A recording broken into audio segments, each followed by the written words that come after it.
24 को एक पत्र भेजा bar council of Uttar Pradesh Allahabad अध्यक्ष के नाम। उस प्रार्थना पत्र पे और उस प्रकरण को लेकर के वहां ये हमारे कुछ साथी और उपस्थिति में वरिष्ठ लोग और कुछ कनिष्ठ लोग वहां गए और बार काउंसिल में उन्होंने पक्ष रखा कि बीइंग ए सीनियर मेंबर्स उनको इग्नोर करते हुए और कनिष्ठ लोगों की एक जो है वरिष्ठता सूची एल्डर्स कमेटी यहाँ बना दी गई है, जिससे यहाँ पे बार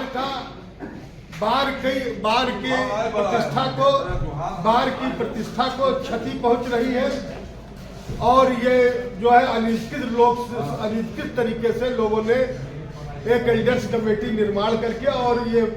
फर्जी तरीके से कार्यक्रम घोषित कर दिया है। इसका लोगों ने वहां पे खंडन किया और ये चीजें सारी चीजें प्रकाश में आदरणीय अध्यक्ष महोदय और कई वरिष्ठ जो है वहां पे मेंबर्स थे, उनकी उपस्थिति में ये सवाल रखा गया। उन्होंने उन्होंने सीनियरिटी लिस्ट में टॉप 10 लोगों की लिस्ट दे दिया और कहा कि एक वहां के अध्यक्ष और मंत्री उसकी कॉपी ऑनरेबल डिस्ट्रिक्ट जज कलेक्टर गोंडा और संबंधित सारे लोगों को और जो पक्षकार थे सबको उन्होंने एक कॉपी और दो जो ऑब्जर्वर थे उनको भी उन्होंने एक कॉपी फॉरवर्ड कर दी कि ये कॉपी जाए और सबको सूचना दे दी गई। उन्होंने कहा एक सप्ताह में, जैसा कि अभी हमारे एल्डर कमेटी के वरिष्ठ सदस्य आदरणीय प्रताप बली सिंह ने रखा है, उन्होंने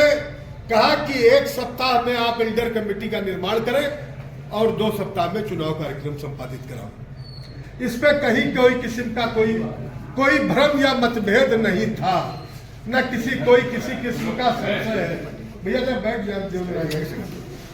कहीं किसी किस्म का कोई इसमें भ्रम नहीं था और उसी के अनुपालन में यहाँ पे आम सभा में आदरणीय श्री गोपाल तिवारी और सारे आम सभा के समर्थन से यहाँ कमेटी एल्डर कमेटी जो भी रही उस पर मैं चर्चा नहीं करना चाहता, एल्डर कमेटी का निर्माण कर दिया गया और एल्डर कमेटी के निर्माण के पश्चात ये तय हुआ कि ये एल्डर कमेटी जो है ये एल्डर कमेटी चुनाव कराएगी।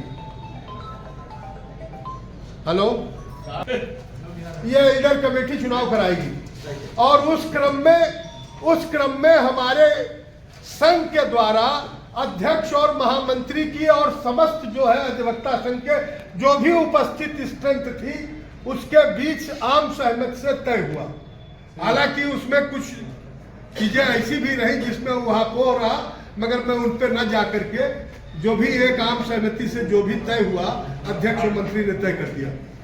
फिर वो कहां से इल्म और एहलाम आ गया एल्डर कमेटी के आदरणीय अध्यक्ष महोदय को, वो कौन सा आदेश अध्यक्ष का आदर था, उस पत्र का कोई उन्होंने कोई रेफरेंस दिया कि वो आर्डर वहां से निरस्त किया गया और नई जो है कमेटी ने कहां से आपको कौन सा आदेश दे दिया और जो वरिष्ठता क्रम में 10 लोगों की सूची थी और क्या वहां पे जो आदरणीय सदस्य महोदय जिसके आदेश का उल्लेख बता रहे हैं, क्या एल्डर कमेटी को अपॉइंट करने का उनका क्षेत्राधिकार है जो आम सभा के द्वारा ही हो सकता है। और जब उन्होंने 2 प्रिंसिपल लेट डाउन किए कि सीओपी और उसके बाद जो है 1/1 वोट का, तो उसमें एक ऐसे आदमी का नाम भी हो गया जो सीओपी जिसके पास सर्टिफिकेट ऑफ प्रैक्टिस ही नहीं है, एल्डर कमेटी में उनका भी नाम आ गया। इस विषय का जब वहां पे प्रकरण रखा गया आदरणीय अध्यक्ष महोदय के समक्ष, तो आदरणीय अध्यक्ष महोदय ने खुलेआम कहा कि ऐसा कोई आदेश क्या आपके पास आया है कि मेरा आदेश दिनांक 13/12/24 का आदेश है, क्या वो आदेश वापस लिया गया है? कोई ऐसा हो तो दिखाइए और आदेश अगर नहीं है तो उसका अनुपालन किया जाए। और दूरभाष पे या कोई सरसरी तौर पे कुछ आया हो उसकी कोई क्रेडिबिलिटी नहीं है। उन्होंने यह भी कहा कि क्या सदस्य को वो जो है एल्डर कमेटी अपॉइंट करने का अधिकार है? नहीं। क्या उन्होंने कहा कि क्या मेरे ऑर्डर को सदस्य ओवररूल कर सकते हैं? चेयरमैन के ऑर्डर को क्या कोई भी हम आप मुकदमा लड़ते हैं बोर्ड में और वहाँ जो चीफ जस्टिस जो और जिस बेंच में वो डिसाइड करते हैं अपनी बेंच के साथ, वो ऑर्डर भी कोई रिव्यू रिकॉल का प्रावधान उससे लेसर जूनियर आदमी वो थोड़ा सा कर सकता है। जो ऑनरेबल में अध्यक्ष का एक ऑर्डर है उसको मेंबर कैसे, how the member can over rule the order of the honourable president. तो मेरा निवेदन ये है, और यहाँ पे कुछ ऐसे लोग सक्रिय हैं, कुछ यहाँ पे स्वार्थी, कुछ ऐसे तत्व और ऐसे लोग सक्रिय हैं जो हमारे संघ को विभाजित और विखंडित करना चाहते हैं। उनकी तरफ से साजिश रची जा रही है, वो अपने मनमानी लोगों को संघ पे थोपना चाहते हैं, जिसको हमारा संघ कभी स्वीकार नहीं करेगा। आम जनमानस,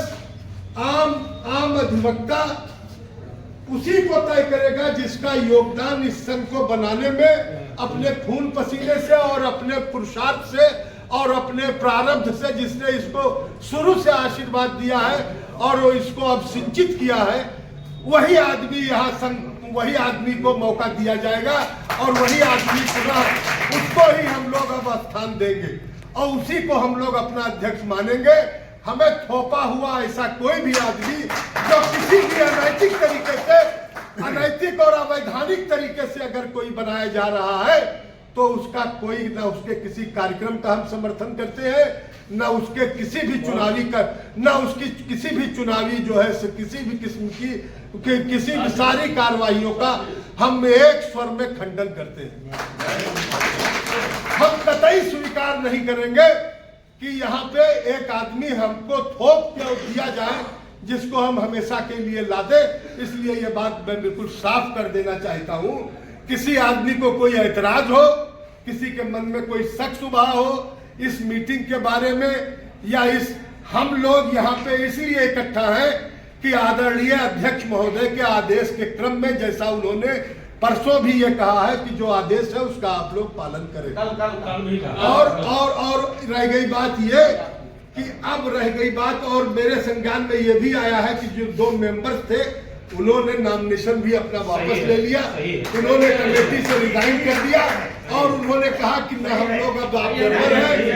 न हम ऑब्जर्वर है। एक बात है कि सही है,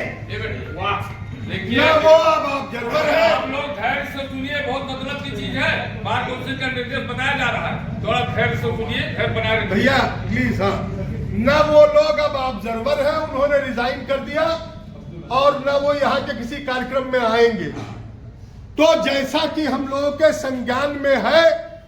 कि एक कार्यक्रम कुछ तथाकथित लोगों द्वारा दिनांक 31 को दिखाया जा रहा है नॉमिनेशन, और एक नॉमिनेशन जो 30 में हो रहा है अध्यक्ष के आदेश के अनुपालन में। तो मेरा निवेदन है कि कौन लोग, कितने लोग हैं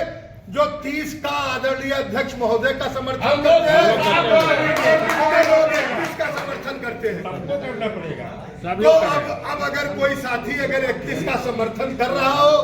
अगर इसमें कोई शक शुबा हो, किसी को लग रहा हो कि नहीं ये हमारे ऊपर थोपा जा रहा है, तो अपनी बात कहने के लिए स्वतंत्र है। और इसी तरीके से जहां तक मेरा अपना मानना है, मैं 30 तारीख का जो आदेश है